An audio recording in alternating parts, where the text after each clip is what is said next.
1929. The year started with a roar, but ended with a whisper. On Wall Street, fortunes built over a decade vanished in a single afternoon. Ticker tapes became ribbons of ruin, and the faces of traders once confident were now masks of pure panic. This wasn't just a market crash. It was the start of a great unraveling. As the financial shockwave spread from New York City across the nation, fear didn't just grip the markets, it marched straight into the halls of Congress. The American economy was teetering on a knife's edge, and desperate times were calling for desperate measures. Politicians, feeling the immense pressure from their constituents, knew they had to do something, anything, to stop the bleeding.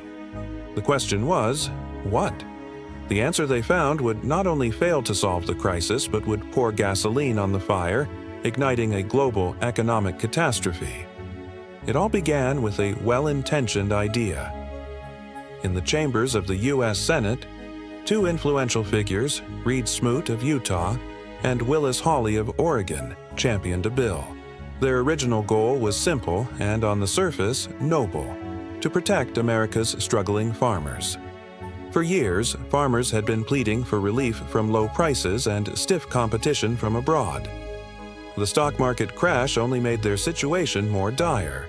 The Smoot-Hawley Tariff Act was born from this desire to shield American agriculture. Close-ups of the document reveal its dense, formal language, but its purpose was clear: raise taxes or tariffs on imported agricultural goods.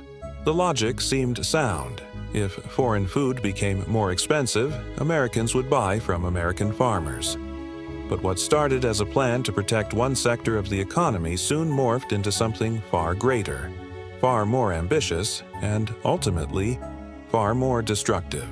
The debate was fierce, but the promise of protection was a powerful siren song in a time of fear. The moment the bill was introduced, the floodgates of influence opened.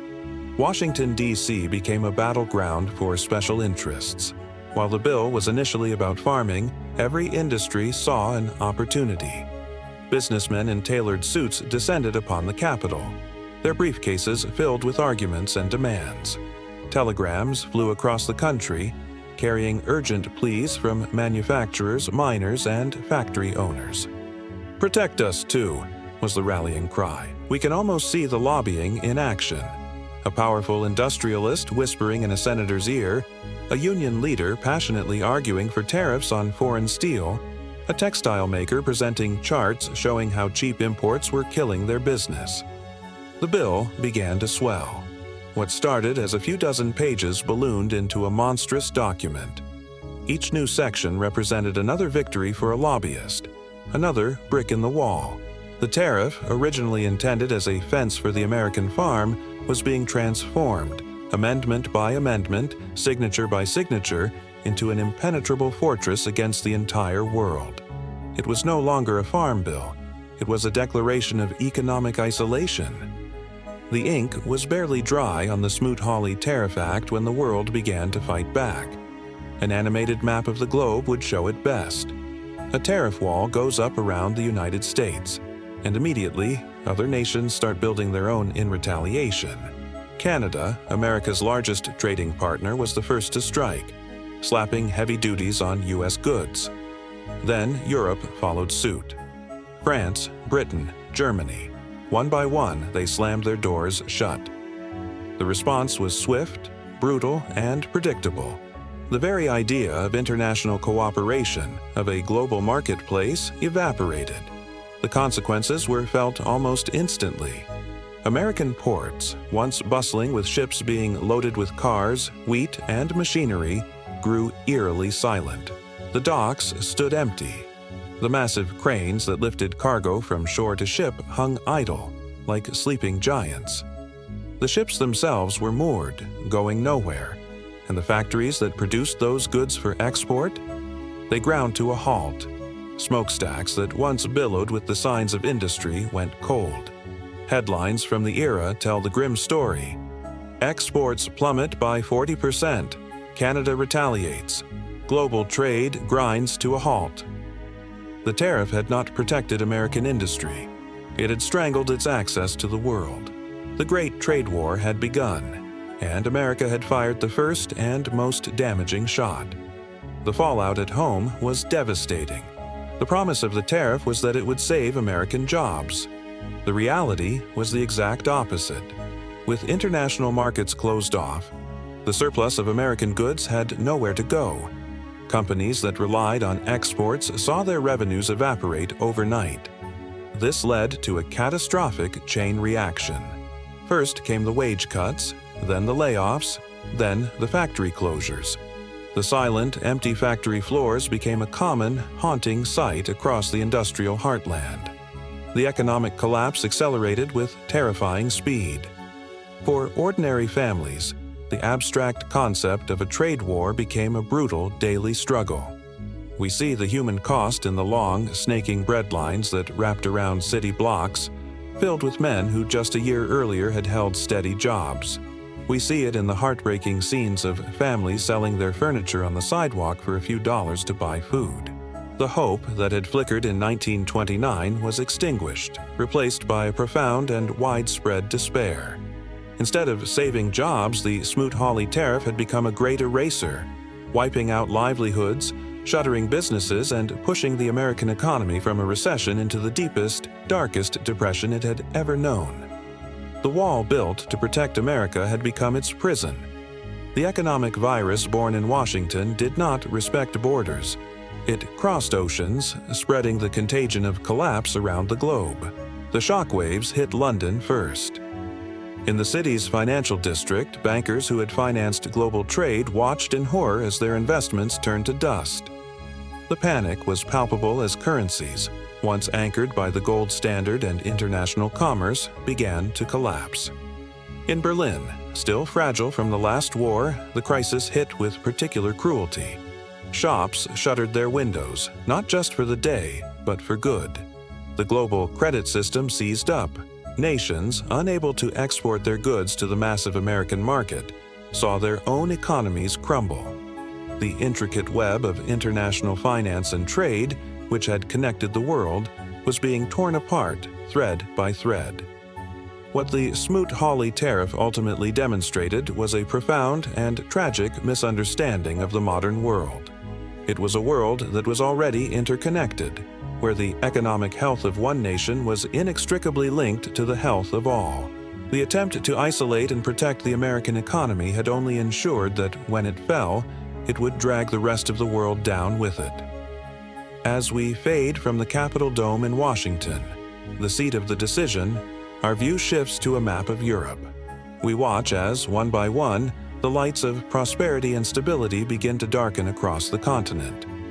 The economic desperation created by the Great Depression, exacerbated by the tariff and the ensuing trade war, created fertile ground for radical new ideologies. The political center could not hold. A decision made in America, meant to save one nation's farmers and workers, had helped set the stage for a global catastrophe far worse than just economic collapse.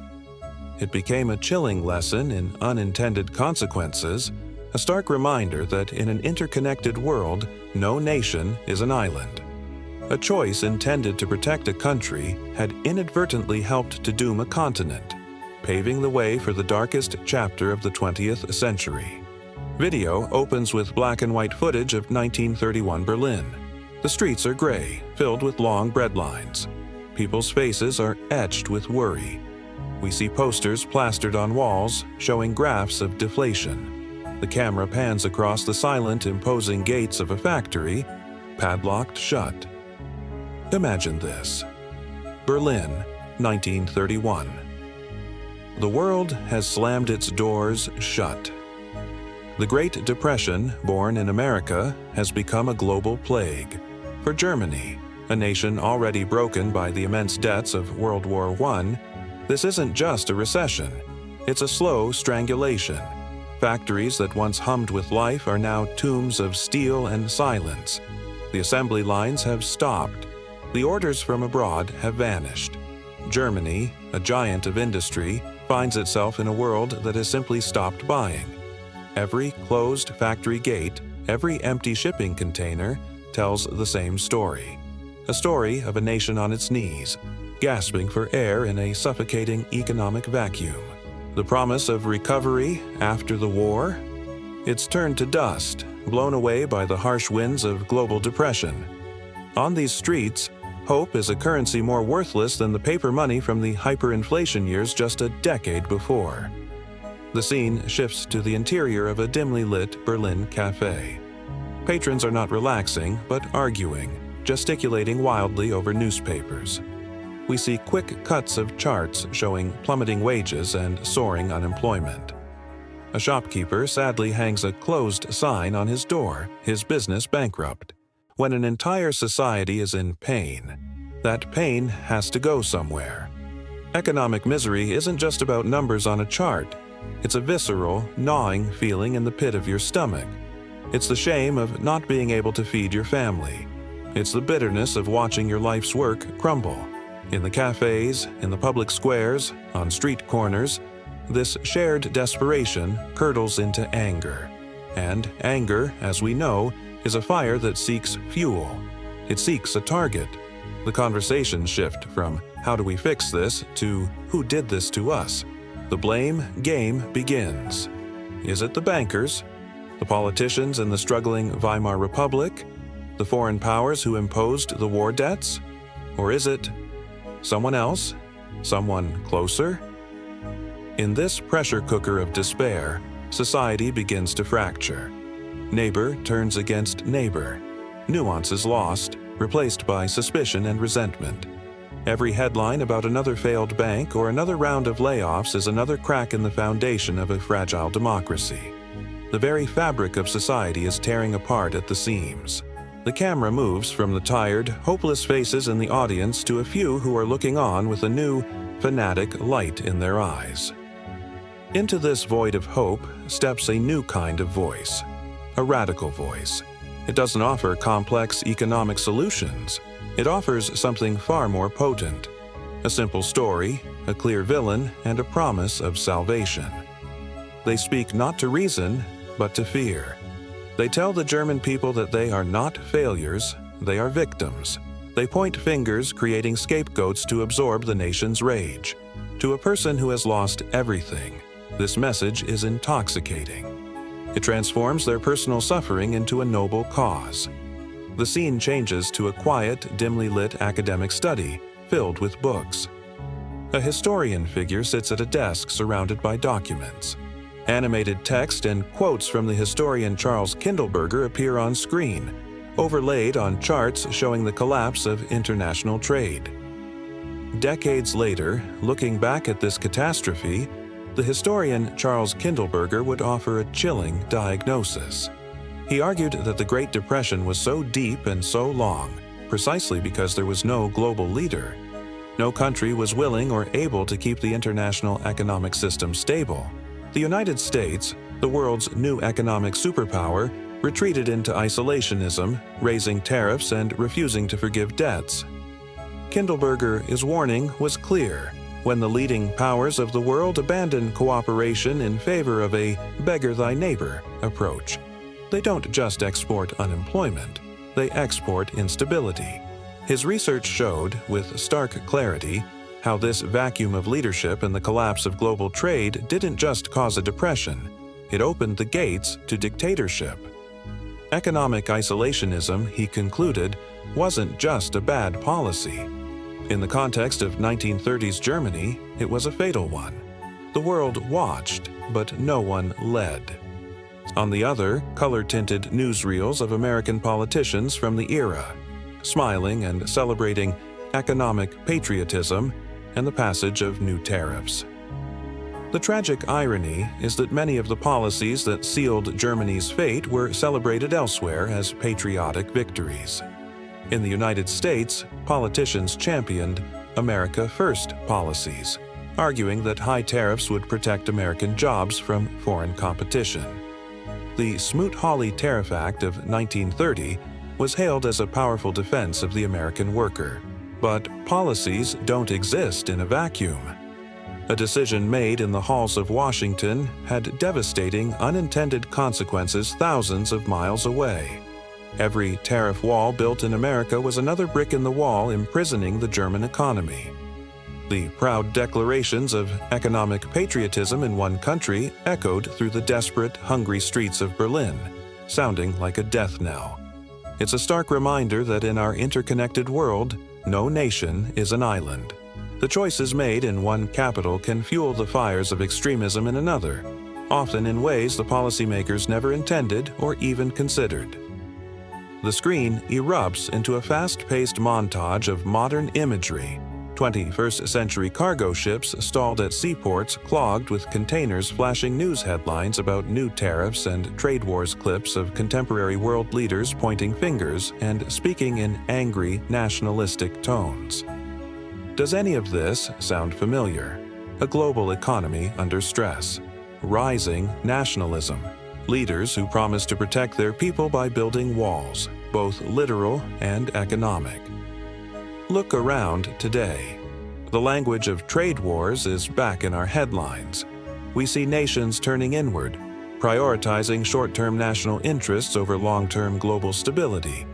We see the same rhetoric of blame, the same finger-pointing that characterized the 1930s. The lesson that Kindleberger and others tried to teach us, that global prosperity and global peace are two sides of the same coin, seems to be fading from memory. History isn't just a story about the past. It's a mirror.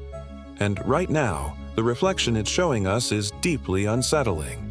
It's a warning that the path of isolationism and economic conflict is a well-trodden one, and we know exactly where it can lead. The fast montage ends. We see a quiet, slow shot of the globe spinning in darkness.